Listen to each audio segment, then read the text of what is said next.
Hey, little rollerblader, are you okay? Hey! Will you guys stop talking about rollerblading? Why? Are you afraid you're missing out on something? Yes? Welcome to episode 6 of the Blade Rat podcast. In this episode, I work my way from East to West Michigan to have a chat with Mark Vanderbough. You might know Mark Vanderbough as the former owner of 616, the longest-lasting blade accessory company, and former owner of Integrated Distribution. Mark was generous enough to meet up with me and discuss the history of 616 and a little blade nerd history. We anticipated this being an hour-long conversation, and that soon turned into a 2-hour-long podcast. Mark has been a big part of blade history, but he's also a family man, a friend of mine, a mentor, and a business owner.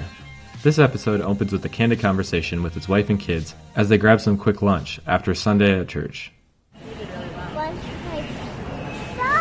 you go slow? I do. Yeah. Nothing crazy. Just up and down. You mostly ski around here in Michigan. What's the main one out here? What side? We go out to Bittersweet, which is what? I always say Kalamazoo area, but it's not. North, it's Allegan, just north of Kalamazoo. Just north of Kalamazoo. Which they have a really good terrain park. And there's another one, Timber Ridge, which is actually pretty close to that one.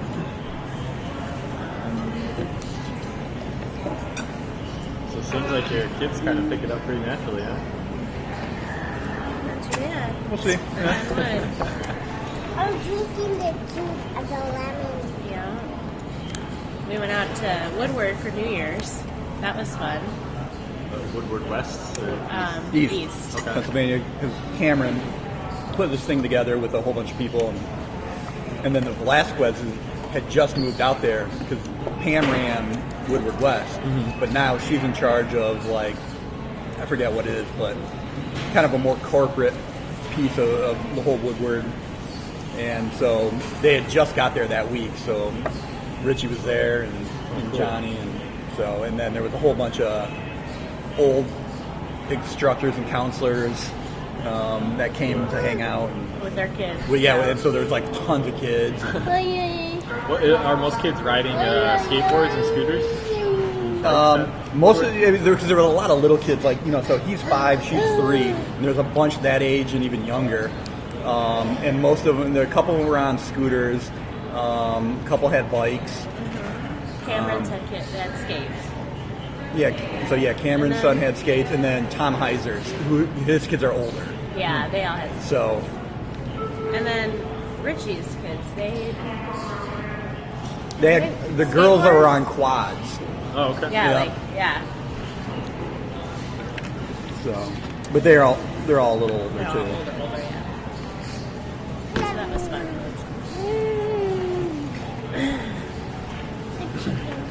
So all the old guys got to skate. I got to watch these guys hang out in foam pits. Mark candidly talks a little bit about Cameron Card at Woodward West and his family. Cameron and some of the Woodward guys, those are probably the kind of guys that you keep in touch with for the most part? Somewhat. It was kind of random because I just had seen Cameron started a Facebook Bladers Dads group. Yeah. And, Stay-at-home dad, right? yeah, basically. What? Yes. No, eat some more chicken. Eat half that, Hey, and then you can have the you cookie. can get me a cookie. A really big one. That was the one I wanted. Well, Sorry. it'll survive. Was Mommy's So he had posted gonna take you guys that down he was trying to get some shopping people for together for New 2 Year's, minutes. and so I just hit him up and Oh, how about we trade some just here? like, who else is coming? Let's And trade cookies. saw how many kids were going to be there. We're like, perfect. You'll have people to hang out with, and Yeah. Daddy, why did you give me that cookie? Why not? that's what it came with your food. It was a free cookie. Can't Yep. turn down a free cookie. All right, let's go. We gotta get Brad and milk. Yeah. He's gonna sit and watch the movie right now. All right. So Hurricane. thank you, Good Dad. seeing you again. Can you say goodbye? Bye. Mark's wife and kids finish lunch and leave to go home, while Mark and I continue this in-depth blade conversation. We split up this podcast in 2 parts. Part 1 is a 45-minute conversation about talents in blading, how you can contribute to the blading industry, skiing and how it relates to blading, UFS, and the evolution of blade technology back in the day. So I'm sitting here in Stevensville at Caribou Coffee, sitting down with Mark Vanderbough. I see that you're wearing the Heat Wave sunglasses. Yeah, so tell us a little bit about yourself. Introduce yourself. How old are you and where are you living nowadays? Okay, my name is Mark Vanderbough. I am 41 and I live in Watervliet, Michigan. Basically the town that I grew up in. And you were a former owner of?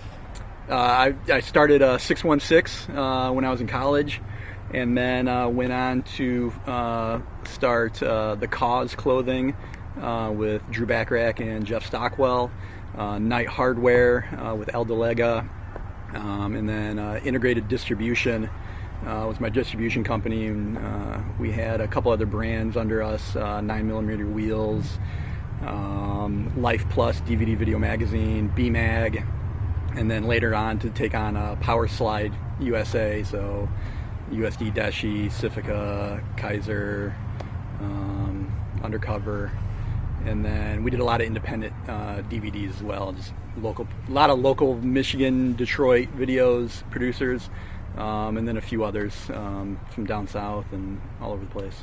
Cool. And did you have involvement with Bitter Cold Showdown with Dan Kinney at all? No, other than, I knew Dan from way back.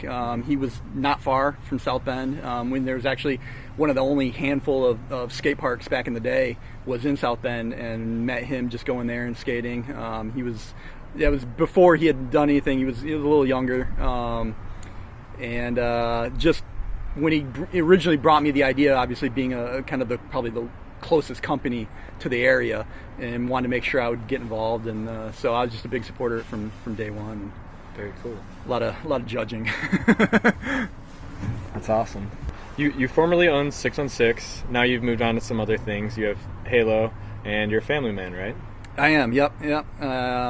2 kids now, a boy and a girl, 5 and 3, and yeah, I got Halo, supercars. We build custom cars and hot rods, and then I have property management, and we do rental homes and apartments and mini storage complex and that kind of stuff. So, kind of dabble in a few different things. I also sell propane gas, if you believe it or not. So a little everything, but it all stemmed from what I learned in the business of rollerblading. That's I cut my teeth on that, and like I was saying before the interview, there's so many guys in blading that's what they learned from, and they've taken it to other areas and other industries, and been successful, and it's awesome to see. Like Amal to Heat Wave, and like Vinnie Minton to filming, and like Stockwell to photography, right? Absolutely. That's there's so, especially you look at photography and videography, and how many guys learned it from being around it in rollerblading, and then have taken it. Stockwell was working originally with BK, Brian Konoski, who was a big photographer in rollerblading, founder of Senate. And that he transitioned into shooting for car manufacturers and that kind of stuff, and Jeff learned from him, and Brian Smith, he's a well-known fashion photographer, and Tyler Shields, former pro, who's made himself infamous Huge photographer. With some of the stuff he's done. I mean, they went nuts with that Kathy Griffin, or whatever her name is, and the whole Trump thing, and sort of controversy between and that was all Tyler was behind that whole thing. So it's cool. There's so many other dudes that are doing that. Morgan Pesco, another old pro who's big into the cars, he does stuff for Lamborghini, and he could go on, and that's how many guys in the film are in film now. Drew Backrack and Dave Payne and Conor O'Brien. So many. More and more, I hear the younger generation of bladers kind of talk a little bit about the frustrations of the lack of, economy in blading, or the lack of pros, or pros can't make money from this. Perhaps we're in an era where maybe like Blockbuster, we've already passed that day, and maybe as we grow up and as these pros have sort of grown up, the way to make money is perhaps in other industries. We utilize the ideas and the concepts, the playing ground of blading for marketing, for product development, for film and photography. How do you think that people can use their skills in blading to kind of put their passions in the real world?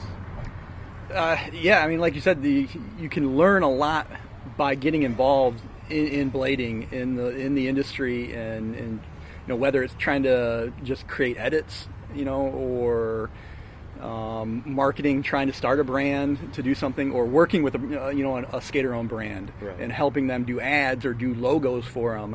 I can't tell you how many guys that. Robert Leovanos, he started just doing graphics for people for free.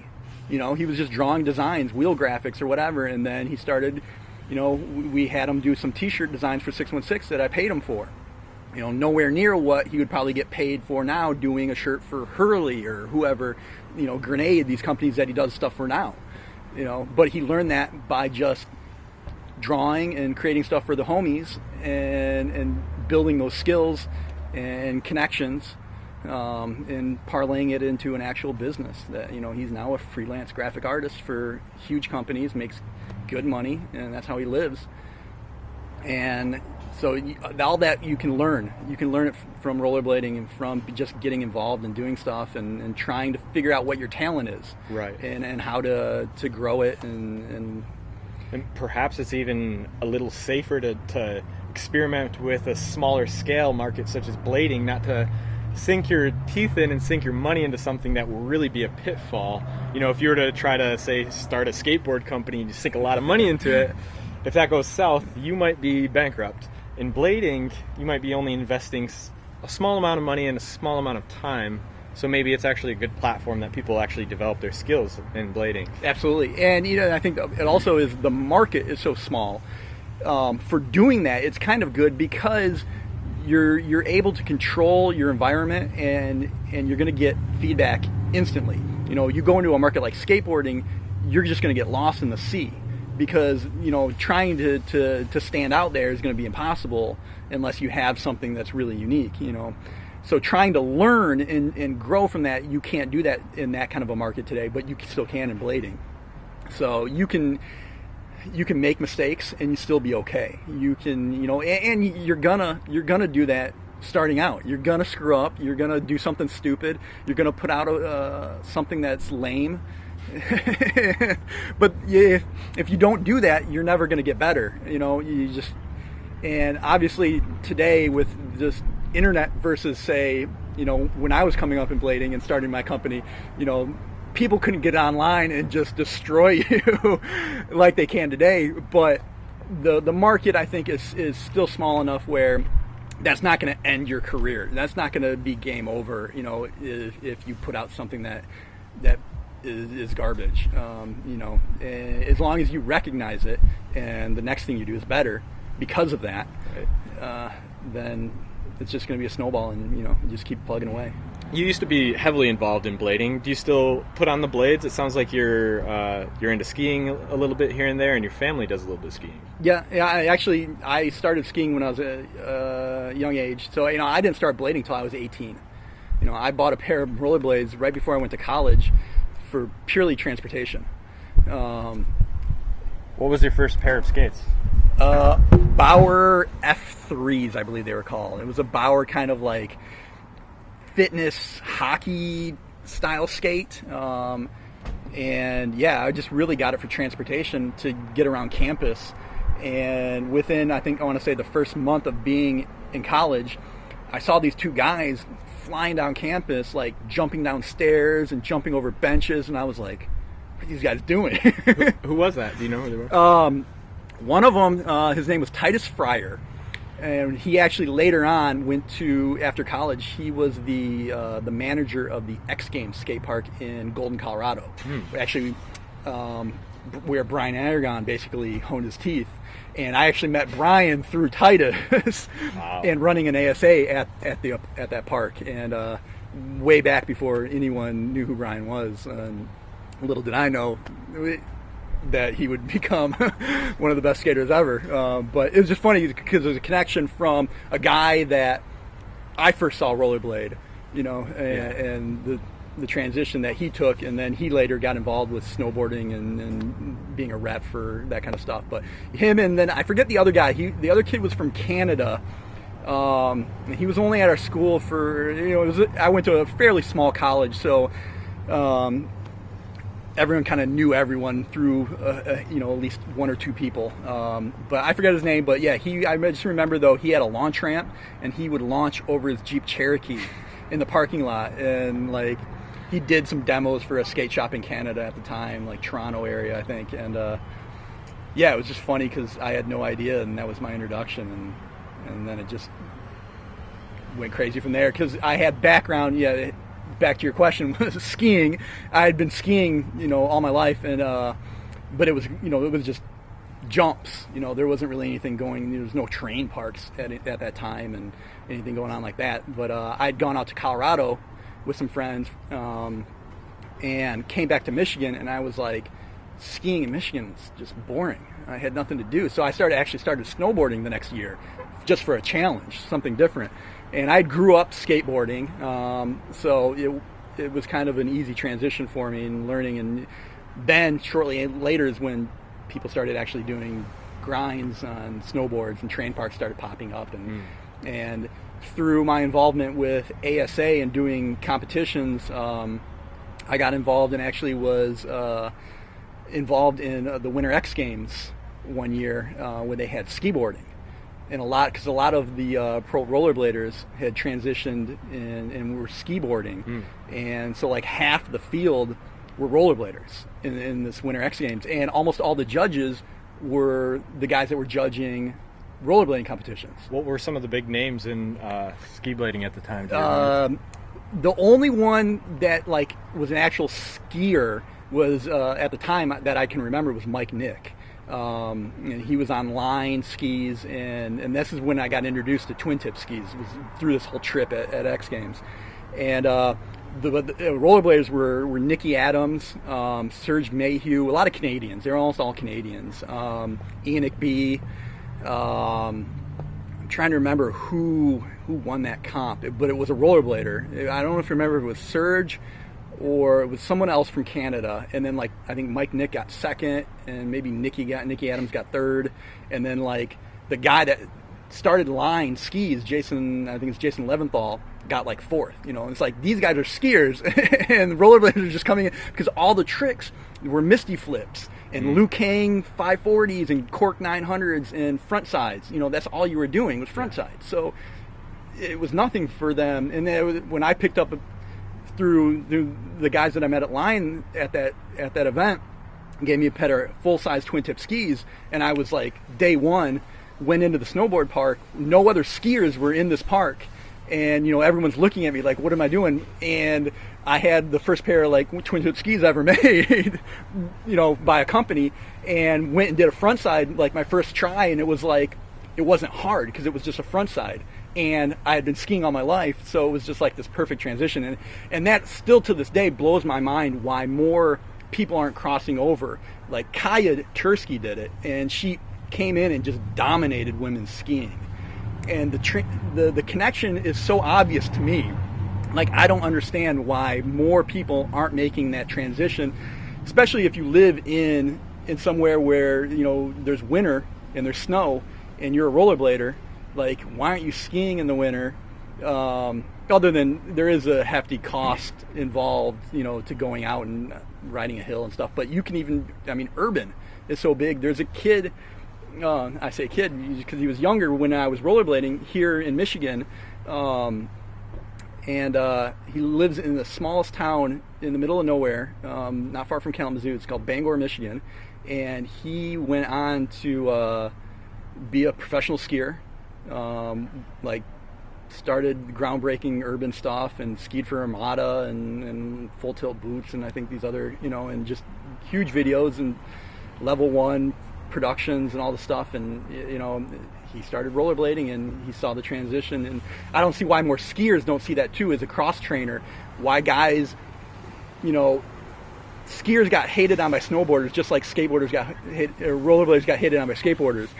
And so why they don't see the same thing that when they talk crap on rollerblading and they go out and skateboard, like it's so obvious that if they just used rollerblades to do that in the summer to sharpen their skills and get better at grinds just on its own would be beneficial. And it's just like, it's always blown my mind, the battle, and hatred on rollerblading, especially when people that it should be so obvious that their roots came from, and why there's not that connection there. Blading and skiing have sort of this connection, but not everybody sees it. Do you think companies like K2 perhaps are experimenting with that, trying to get that gravitational pull from the skiers into blading, and it seems like maybe they're doing a little bit with fitness? Where do you see sort of their marketing, or how do you kind of see that connection? I think it all boils down to, again, is just the blind kind of hatred on rollerblading by other sports that, it's going to take someone with a lot of balls, really, as a marketing person for one of these companies that sells rollerblades and skis like K2 to say, you know what, we're going to do this and we're going to push it like this. And beyond that, though, they're going to have to find someone that wants to do both. And there's only a handful. I know there are a couple pro skiers out there, some guys from like Russia and Europe that are crossing over, that are actually putting out blade edits, and that are actually, if you go to, there's, basically like kind of the roller news or BMAG of skiing is called New Schoolers. And every, the message boards and the video edits, that it's all on New Schoolers. And, every once in a while, these guys will drop a rollerblade edit and it'll get props. But it also gets still hated on a ton. And these guys are well-known pros in the ski industry and respected. And they're still getting crapped on by idiots on the message board. And so I think it's still going to take time, or someone that just that's willing to put in and take the risk of trying to put something like that together. I don't see how it could go wrong, because, even now, guys like, the ski boss himself, Tanner Hall, who used to say crap about rollerblading all the time, is at Woodward Tahoe, riding rollerblades into the foam pit to learn doubles and triples and new spins, and he's using rollerblades for it. Like, him and Henrik Harlow had put out Instagram posts where they're on blades, into the foam pit. Well, if you're using it there, just use it on the rest of the park, man. Like, it's just, the two go hand in hand. They're so married to each other. All the tricks, all the vocabulary, everything, the way you ride, they're the same. Now, do you think the new big wheels and the longer frames, do you think those sort of relate a little bit more to skiers, or what are the skiers sort of riding, or should they be experimenting with longer frames? See, to me, and I think this is a testament to why Kaya came in and just owned skiing, is, if you can land a 900 on a launch box, landing a 900 over, maybe a 20-foot kicker is a little bit bigger and more intimidating, but you have the ski that is 170 centimeters long to land, and it's so much more forgiving than having to land on your large, even a large frame, by standards, is 12 inches, 13 inches, back in the day. So actually that foot precision might actually help them on the longer ski, right? Exactly. So not just that, in grinds. I mean, you can grind anywhere on a front side on skis. As long as you can keep your balance, you don't have to lock a groove like you do on a skate. So if you can lock a front side on any rail on skates, you can do that same thing on skis 10 times if you can only hit it twice on skates. Like, the level for error is so much higher on skis, on grinds and on spins and launches, and so if you can do it on skates, you can do it on skis. So you would think guys would want to dial that in on a smaller frame and boot, and just move that right back over and make them that much better and more competitive, or more consistent. But maybe the bigger frames, the bigger wheels, speed, maybe that's a transition point. Maybe, okay, they're intimidated by going to such a small skate and they don't want to look stupid. I could understand that, especially someone, that has the name of someone like a Henrik Harlow or something, a guy that's, these guys are in the Olympics now, right? So, and they have huge sponsors with big money, and so they have to protect their image a little bit. I get that. So maybe that's a perfect opportunity for them to say, okay, hey, a big frame, is a little bit more forgiving, and as a transition point, and maybe more people would get into it. I don't know. I don't have the answer for that one. But one thing that I thought was kind of interesting is I follow a lot of skiers on Instagram too, to try to, and scooters or skateboarders, anybody that's super rad. I try to draw inspiration from either their style or their tricks or whatever, and just observing things. Now, their fashion is kind of, it's different, but it's similar in the way that pros are fashionable in blading. Everyone wants to stand out and look differently. Now, in skiing, you'll see people with their full-out snow pant overalls, but with some really loud undershirt or loud beanie or something. And there's some correlation between that and blading, how people try to stand out. And then there's also the new tricks that guys are starting to do. I remember seeing skiing, 5-10 years ago, and you'd see mostly spins or grinds or basic things. Now you're seeing a lot of these shifty and rewinds and butter spins, similar to a set slide or similar to the rewinds that we're doing. And it's funny because you would think that people would start seeing these relationships between the rewinds and the set slides, and it's so relatable now. The tricks that bladers are doing and the tricks that skiers are doing. It really is a mirror image. And, everything started, and it was about just going big and pushing the boundaries, And there came a point where I think, especially recently, now it's like guys are going into these big air competitions, and it's like, a triple is nothing. Doubles were a big thing. Now it's triples. Guys are talking about doing quads, and like, where does it end? It's kind of crazy, but you lose the style. And so I think there's always going to be those guys with the competitions, the Olympics, and there's always going to be the underground, the guys that are pushing back against that are rallying and say, we want to be core, we want to be small, and this all happened in rollerblading already. What's happening in skiing, if you would have rewind, look at rollerblading in the last 10 years, or 15 years, and it went through the exact same process. And I think the difference is rollerblading got to a point where if you wanted to continue to push yourself, to push your boundaries, there was no reward in killing yourself. Guys were destroying their bodies and they weren't getting anything for it. Whereas skiers, those guys, they're still making huge money, so they can continue to progress it like that. But the guys that aren't making the money, the kind of the underground guys, the small skier-owned brands that are just scraping by, those are the ones that are getting more concerned with how things look, the style of things, getting creative, doing maybe what a lot of rollerblades were calling ticky-tack stuff when it started. That's what the skiers are doing. They're getting more technical on smaller things than being so worried about going huge and getting broken off, but being way more creative.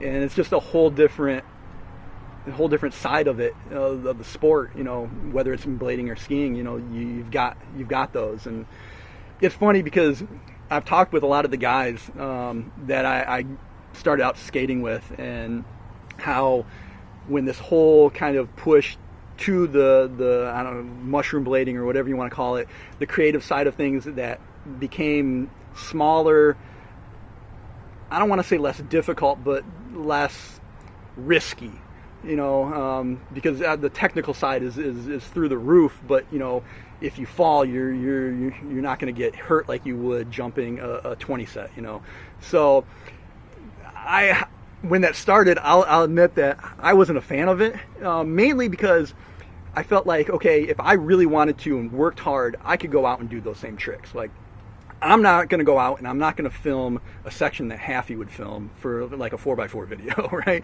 So that stuff was just really entertaining for me to watch, because it was never anything I could even fathom doing.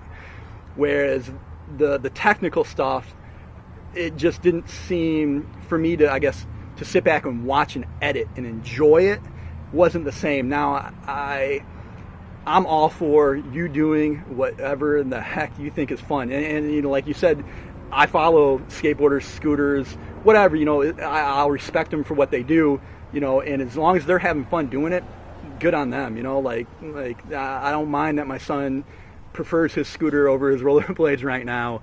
Hopefully that'll change, but if he doesn't, you know, so be it. You know, if he has fun scootering, then how can I tell him no? Like, you know, and yeah, it's just, if that's what you enjoy doing on blades, if you like big wheels, if you like doing ballerina stuff, who am I to tell you no? Like, do your thing, do you, have fun, and as long as you're out there enjoying it, and especially if it's on rollerblades, like, I can't not, you know, say good job and keep doing your thing, like, you know. And so yeah, maybe skiing will transition. You'll see as things change there, maybe that whole side of skiing will change too, and maybe those guys will be more open to things like blading in the off season. In this candid conversation, Mark reminisces a little bit about 50/50, Solomon, Lawrence Ingram's involvement, K2's H-blocks, and Razor's backslide plates. So he actually started a thing they call Back to Blading. I don't know if you've seen that on Facebook or not.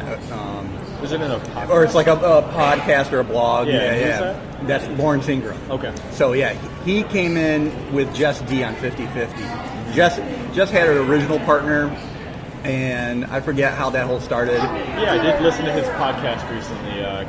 He was featured on somebody's podcast. I can't remember which one, but I did listen to that story. So I did listen to some of that. Okay. Yeah. So he started an online thing called Sequence Magazine back in the day. Yeah. And the Sequence message board was like the place before BMAG. Like, everybody was on Sequence. Right.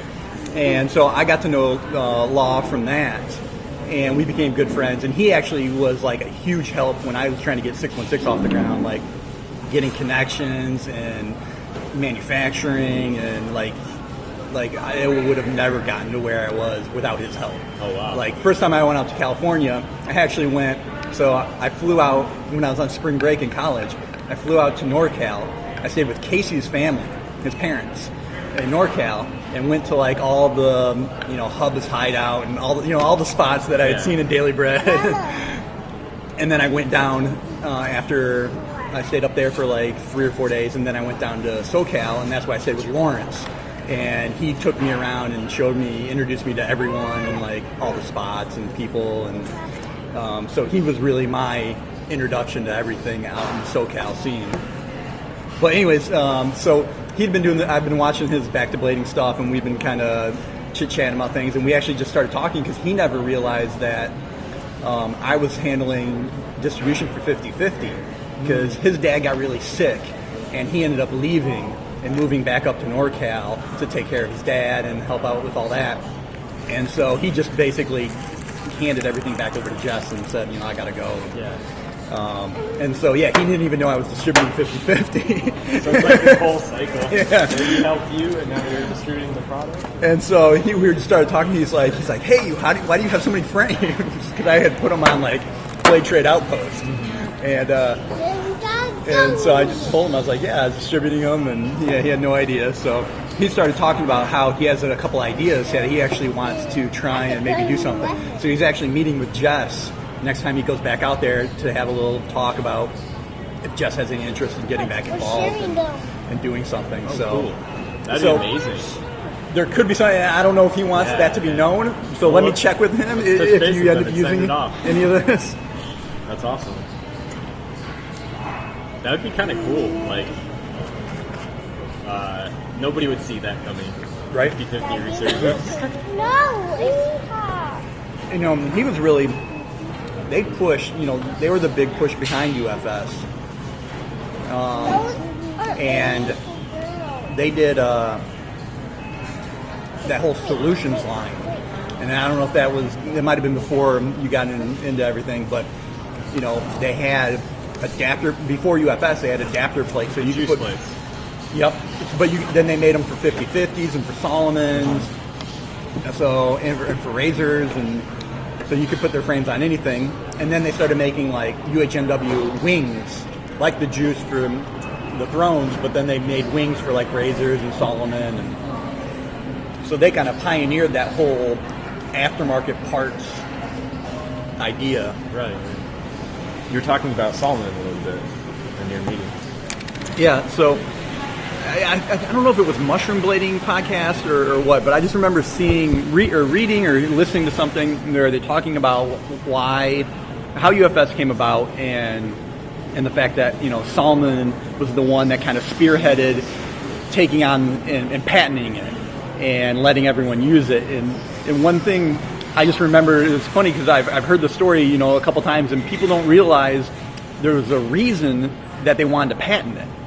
And the whole reason was that at the time, Razors had already patented the backslide plate, and K2 had patented the H-block. And they were using the patents strictly for themselves. They weren't allowing anyone else to use them. So if you did an H-block, you would get a cease and desist from K2, or you're paying them a royalty. Right. So that's why the early ground control frames had an H-block and Able. Now, Able tried to circumvent it by making the H-block kind of part of the frame wall, and I don't remember exactly how that all turned out, if it worked or if they ended up not being able to do it or having to pay a royalty or what. But K2 was actively going after anyone using the H-block in their skate. So that was the fear, was, okay, someone's going to come up with a system, we're going to have everybody jump on board, and then someone like K2 is going to come in and patent it and then be like, yeah, if you want to use this, you're going to have to pay us. Oh, so in other words, if K2 were to get to the gun first of creating UFS, that would kind of create a monopoly on the UFS system, and you could only get it through K2 essentially, right? So Solomon was trying to make that happen first. Well, not necessarily first, just the fact that, you know, okay, everyone knew some standard needed to be done. So if someone came up with a standard and everyone jumped on and said, okay, we're going to make all our frames like this, and then someone came in, then after K2 came in after the fact and jumped on it and patented it, they thought, oh, this is just an open idea, no one's patented it, let's patent it and then make everyone pay us to use it. So Solomon, through Mike Wilson, who was the kind of the team manager at the time, he said, hey, you know, Solomon's willing to basically foot the bill to make sure everyone can use this and keep anyone from coming in and trying to take license to it and ownership and keep anyone else from using it or having to pay for the rights to use it. So what was your involvement in that process, or were you just kind of trying to consult, or? I was just, you know, being a company owner at the time, I was just trying to be involved in as much of the industry as I could in supporting things, and you know, there was always my desire to make stuff better, and that was, you know, the whole reason why I really started 616 was I wanted to make accessories. I wanted to make stuff that people actually needed. It wasn't to be a clothing company. It was never my intent. It was just, that was the easiest entry. You know, anybody can make a t-shirt. You know, it took me a while to make money from my t-shirts to buy a mold to make a gel shock absorber. You know, so I just like being involved in that side of things and helping push the envelope of what we can do and working together and creating new ideas. So I went to the meetings, even though I had no interest in building a frame. I just wanted to make sure whatever was made and decided on was going to be something that I could get behind and thought was an improvement from what we currently had. So I went to, I think, I remember at least two of the meetings, just kind of sitting in and, you know, listening to all the ideas and trying to help, you know, guide that whole idea. And, you know, the big drivers, you know, definitely Justin Lawrence from 50/50. I remember Ezekwe being there. You know, I think that was even before he hadn't started Able or anything at the time. But, you know, again, he was someone that was doing a lot of work at the time for rollerblade and skate development and the TRS and all that stuff. So, you know, he was a big push on that. Tom Heiser, I think, was in there because they were getting ready to do physics, and obviously he was, I don't know if he was still with K2 at the time or where he was, just doing skate pile maybe. And there's a handful of other people, obviously, yeah, like I said, Mike Wilson from Solomon. I'm sure there's some other people I can't remember off the top of my head, but. Was that like a physical meeting, or did you guys do like telephone conference No, it was back in the day? Or? It was a physical, at least the two that I went to were physical meetings. The one was, they held it during the ASA World Championships think it was in Naples that year, Naples, Florida. So it was the perfect time because everyone was going to be there. So we could sit down and have a little meeting. The other one I think was at ASR, the trade show, back when everybody actually did that. Things have changed quite a bit since today. Yeah, a little bit. Tune in to episode 7 as we continue our conversation with Mark and discover a little history about 616. Please support us by visiting our Patreon page at patreon.com/BladeRatPodcast. Sign up to become a Patreon supporter and receive Blade Rat apparel and other rewards. Follow my work at Brad Oz Photo on Instagram or bradozentowski.com. And follow Haunted Wheel Co. on Instagram and hauntedwheels.com. Please continue to support local, support blading, and keep the passion alive.